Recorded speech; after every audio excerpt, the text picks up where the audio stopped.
"Do you believe in fate, Isabella?" Marcus's deep, warm voice mingled with the sound of the waves lapping gently against the yacht's hull.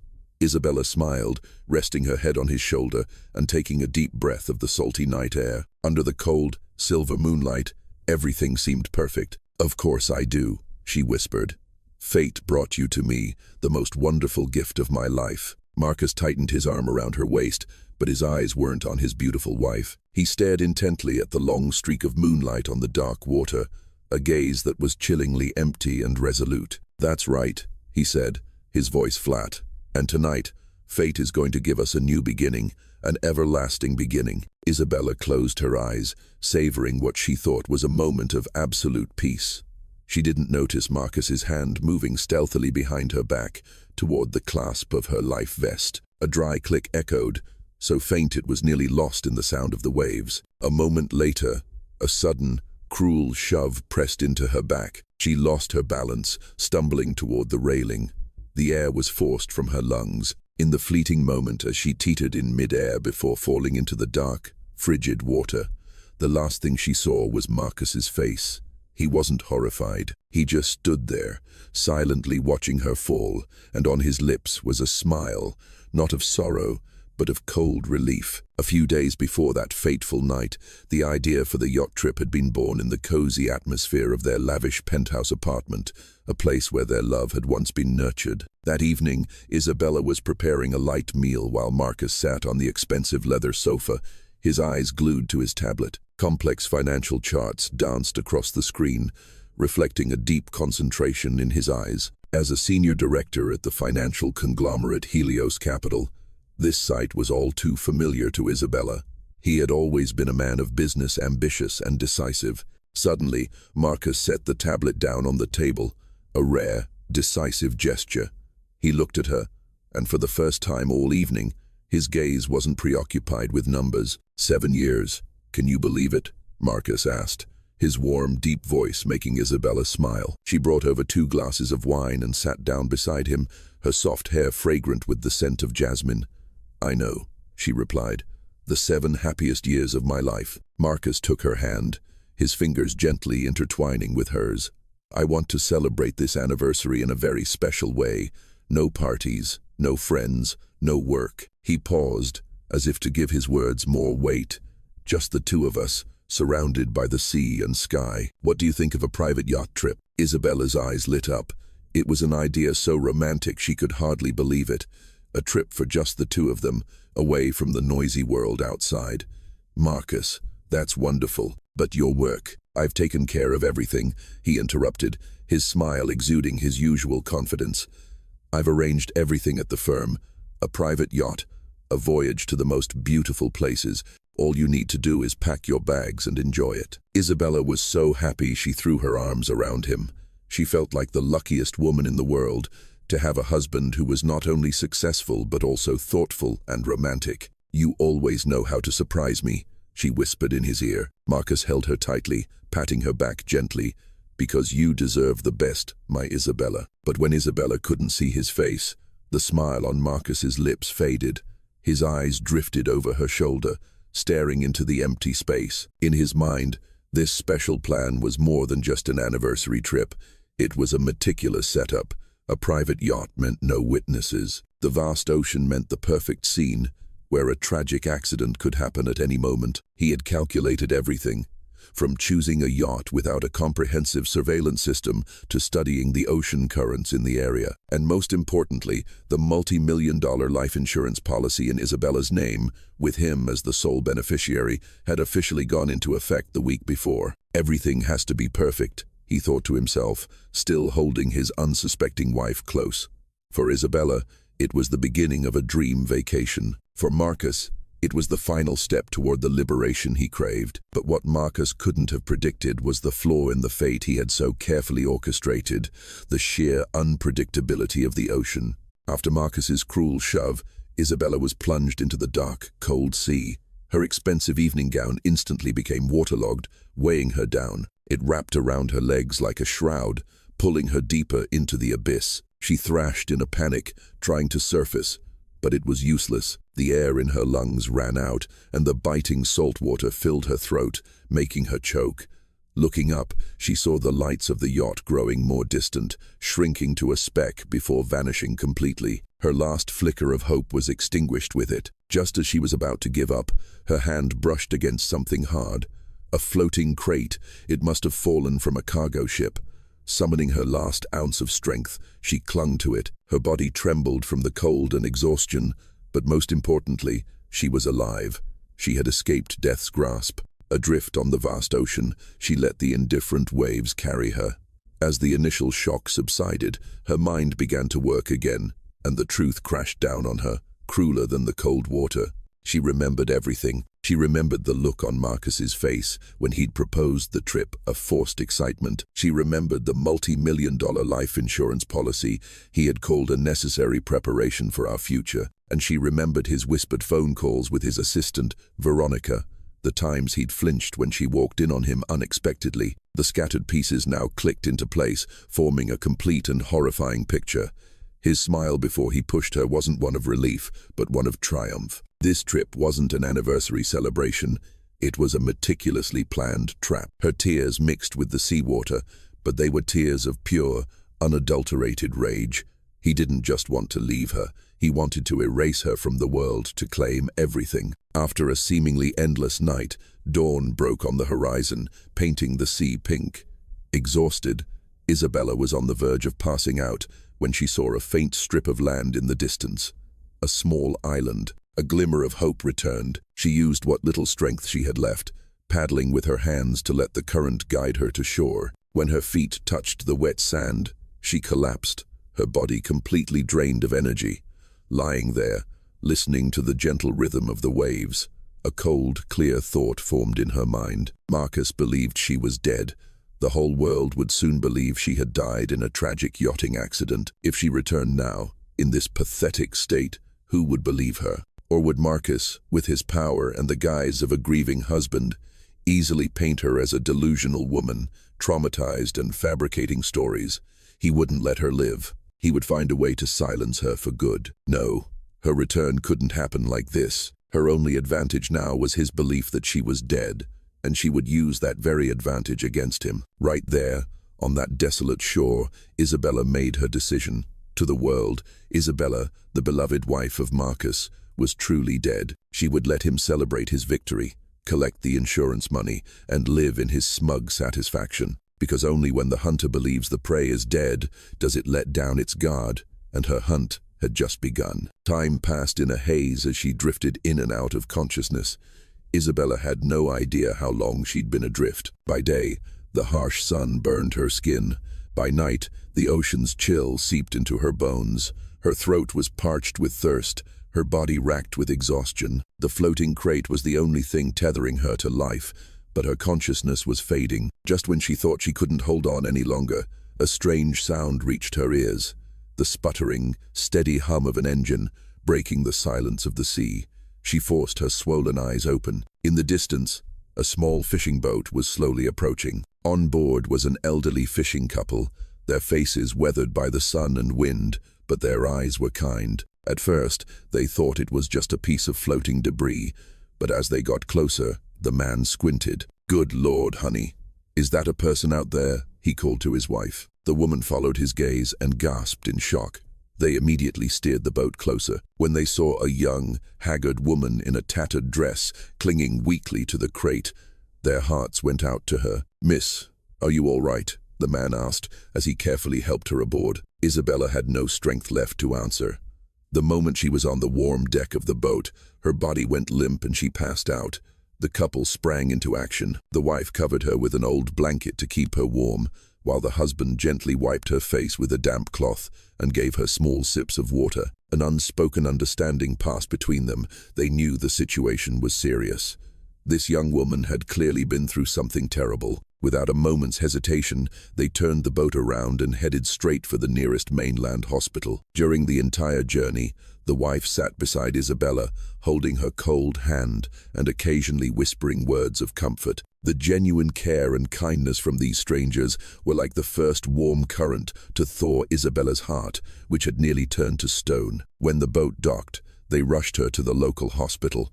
Isabella was admitted immediately by the nurses and doctors. Through her delirium, she could hear the worried voices of the fishing couple recounting their story to a doctor. When she finally awoke in a sterile white hospital room, the scent of antiseptic filling her nostrils, Isabella knew she had truly been saved. When an older doctor entered the room with a chart, Isabella was ready. She sat up, her eyes wide with a look of carefully calculated confusion and fear. "Hello, miss. I'm Dr. Evans. How are you feeling?" he asked gently. Isabella looked at him, then around the unfamiliar room. Where am I?" Her voice was weak and trembling. "What happened? I don't remember anything." "Act, Isabella. Your life depends on this performance," she told herself. The doctor nodded sympathetically. "You're in the hospital. You were found at sea. Temporary amnesia is a common response to such a major trauma.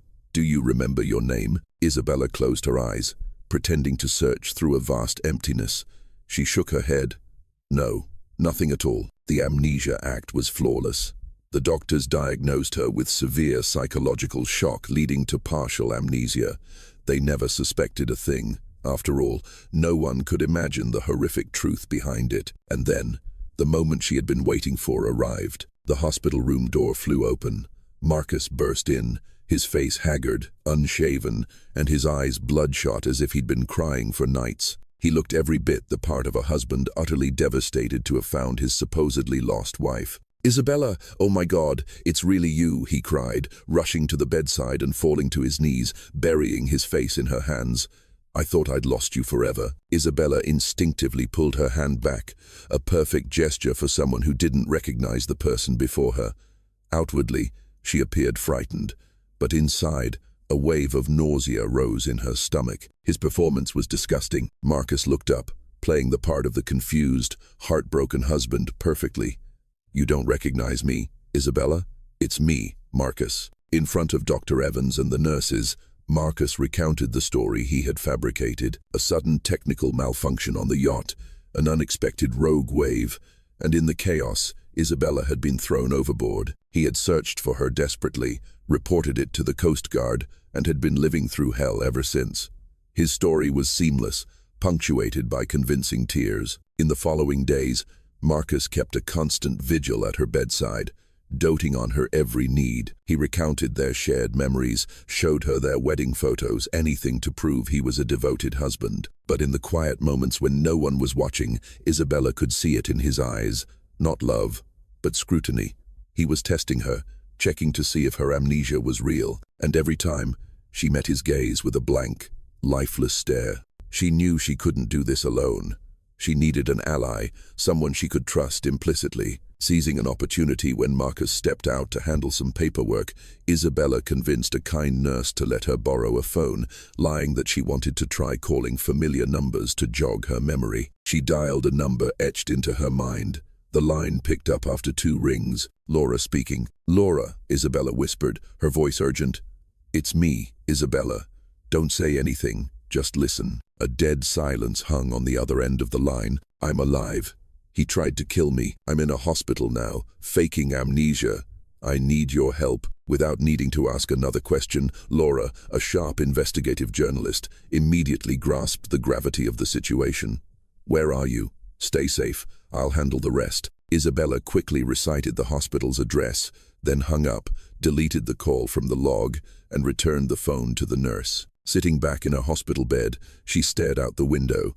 The storm inside her had subsided, replaced by an icy calm. The revenge plot was officially in motion, the play had begun, and this time she was the director. With the instincts of a top-tier investigative journalist, Laura moved as swiftly and silently as a storm. A few days after the fateful call, she arranged a secret meeting with Isabella in a secluded corner of the hospital garden, under the pretense of getting some fresh air, as per the doctor's advice. "You were right, Isa," Laura said quietly, her eyes flashing with anger as she handed her friend a tablet. "It's even worse than we imagined." Displayed on the screen was a copy of a life insurance policy. The insured, Isabella. The value, $10 million. The effective date, just 1 week before the trip. The sole beneficiary, Marcus. It was the cold, hard proof of his motive. But Laura wasn't done. "There's more," she said, swiping the screen. A series of photos appeared. Marcus and Veronica, his young, beautiful assistant, meeting secretly at a luxury hotel, their body language far from professional. The final photo, painfully clear, showed them locked in a passionate kiss in the company parking garage. Isabella clenched her fists, her knuckles turning white. This betrayal was like a second knife to the heart, but the final blow was yet to come. "And this is what will bury him," Laura said, her voice turning grim. She opened an encrypted file. Inside were spreadsheets, bank statements, and shady wire transfers. "My source inside Helios Capital confirmed it. Marcus has been embezzling millions from a client investment fund. He's using the money to cover his losses and maintain his lavish lifestyle. Your insurance money was just supposed to plug the hole before everything collapsed." Isabella stared at the numbers. Now it all made sense. Marcus wasn't just a killer out for money. He was a cornered animal, willing to do anything to save himself. A new, bolder plan began to form in her mind. "Faking my death from complications isn't enough," Isabella said, her voice ice-cold. "He'll only grieve for a few days, and then move on with Veronica and that filthy money. No, I have to take back everything that belongs to me. He has to be destroyed, Laura, publicly destroyed." Right there in the garden, a new plan was forged. They wouldn't let Isabella die. Instead, she would vanish. With Laura's help and her network of contacts, a cover story was put out. The patient, Isabella, suffering from severe trauma and amnesia, was being transferred by her family, represented by Marcus, to a specialized neurological treatment facility in Switzerland, a secluded place with a strict no-visitors policy. Marcus, despite a flicker of suspicion, had no reason to object to a story so plausible and humane. All he needed was for Isabella to be out of his life. That night, as the hospital fell silent, a private ambulance arranged by Laura departed discreetly from a side exit. But it wasn't taking Isabella to the airport. It was taking her to a safe house in the city's suburbs. The transformation began.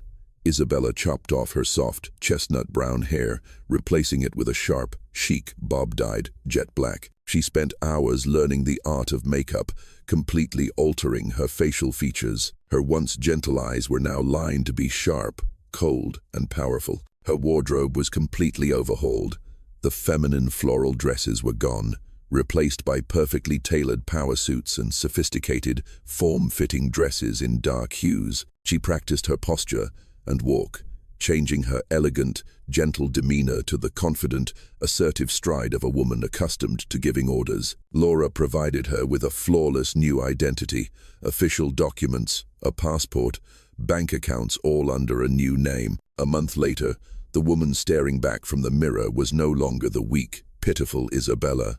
With her jet black hair, bold red lips, piercing gaze, and a power suit, she was a stranger. Isabella had died on that fateful night at sea. The person standing here was Valeria Cruz, a mysterious international businesswoman, a brilliant investor who had just returned from Europe with a vast fortune and a singular goal: to return and burn Marcus's world to the ground. 6 months after Isabella vanished, the financial world was buzzing about a new name: Valeria Cruz. No one knew where she came from, only that this enigmatic woman possessed an immense fortune and a genius mind for investment. Valeria's deals were swift, bold, and surgically precise. She moved like a phantom, acquiring promising companies and flipping market dynamics with just a few lightning-fast decisions. Valeria Cruz became a legend, whispered about in boardrooms and exclusive clubs.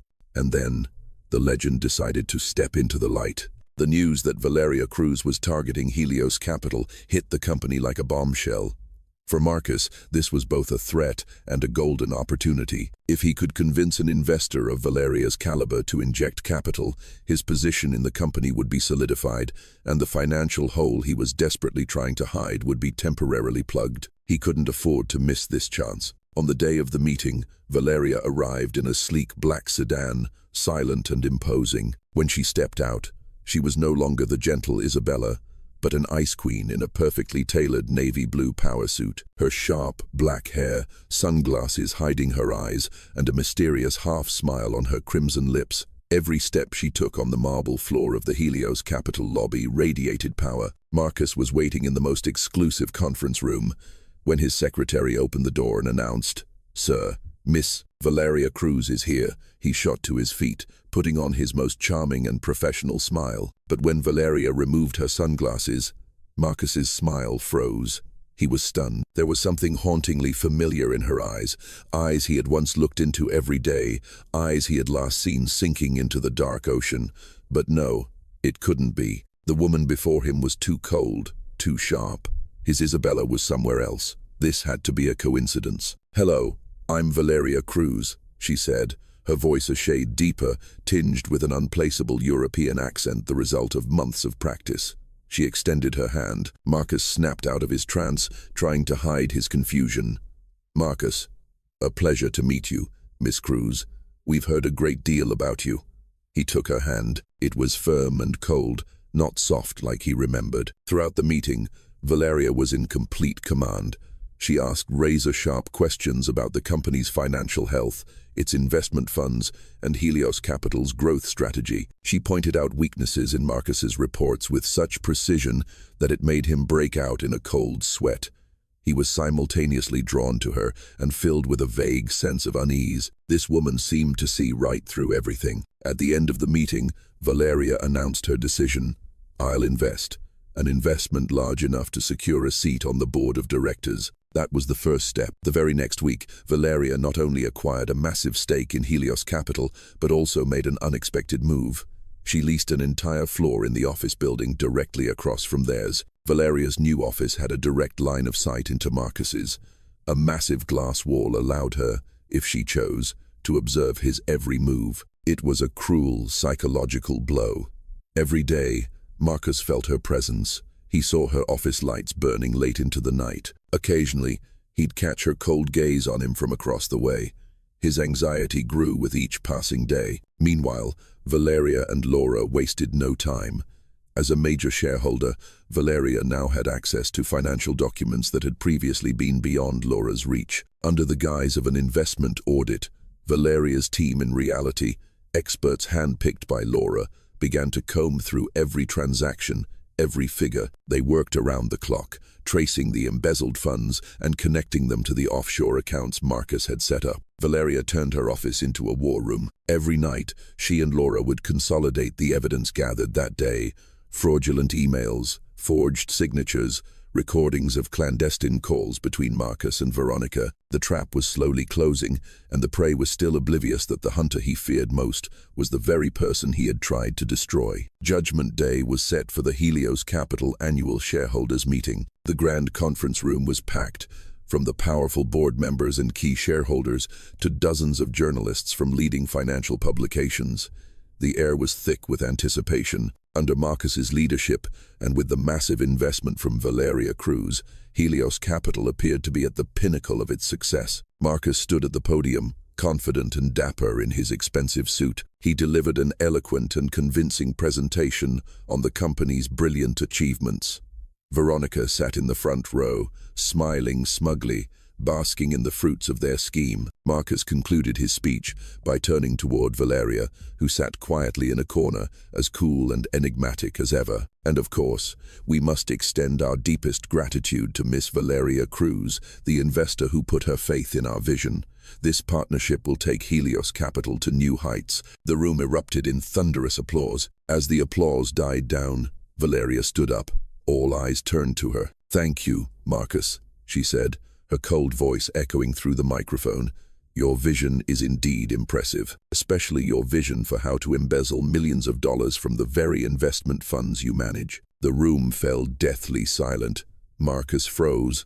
The smile stuck on his face. What are you talking about?" he stammered. Valeria didn't answer him. Instead, she signaled to an assistant. The large screen behind Marcus, which had been displaying the company's growth chart, suddenly switched to a complex diagram. It mapped out a network of shell companies and offshore accounts. "This is the money trail," Valeria explained clinically, her voice devoid of emotion. Over $20 million were siphoned from client funds, funneled through these shell corporations, and ultimately deposited into a personal account co-owned by Marcus and his assistant, Miss Veronica. Bank statements, emails directing the transfers, and Marcus's signature flashed across the screen. The color drained from Veronica's face. The board members began to murmur, and the journalists' cameras started flashing wildly. "Garbage! This is slander!" Marcus roared, but the confidence had vanished from his voice. "Slander, is it?" Valeria smirked, a smile that sent a chill down Marcus's spine. "Then I suppose this is slander too." The screen switched to an image of the $10 million life insurance policy. Isabella's name was in bold print. "This is the life insurance policy Marcus took out on his wife, Isabella, just 1 week before she died in a tragic yachting accident," Valeria said, emphasizing every word. "A rather clear financial motive, wouldn't you say?" Marcus stumbled backward, now in a genuine panic. "Isabella was an accident. I loved her." "You loved her?" Valeria began to walk slowly toward the stage, the menacing click of her heels on the floor with each step. "Did you love her enough to unlatch her life vest and push her into the sea yourself?" She stopped directly in front of him, closing the distance between them. For the first time, she let the cold mask of Valeria Cruz drop. In her jet-black eyes, Marcus no longer saw the sharpness of a business rival, but the pain, the rage, and the flames of vengeance of a woman he thought was long dead. "You don't recognize me, do you, Marcus?" she whispered, just loud enough for him alone to hear. "You looked at me every day, but you never truly saw me, and you certainly didn't see me when I was clinging to a crate, adrift for a whole night at sea." Then she turned back to the audience, her voice ringing out, clear and steely. "My name was Isabella, and this man, your chairman, tried to murder me for the insurance money." A dead silence fell over the room, only to be shattered by an uncontrollable uproar. The main doors burst open, and police officers swarmed in, led by contacts Laura had already briefed. Marcus and Veronica were handcuffed on stage, in front of hundreds of eyes and dozens of flashing cameras. Their power, fame, and money vanished into thin air in a matter of minutes. Isabella stood there, watching it all unfold in silence. She didn't feel joy, only a profound sense of release. The curtain had fallen. She turned her back on the chaos, stepped down from the stage, and walked straight out of the building, ignoring the barrage of questions from the media. As she stepped out into the sunlight, she took a deep breath. Valeria Cruz, the instrument of her revenge, had served her purpose. Now, she was no longer Isabella, the victim of the past, nor was she Valeria, the ghost of vengeance. She was a new woman, freer and stronger than ever before. She had taken her life back, and ahead of her was a new chapter, a path she would write for herself.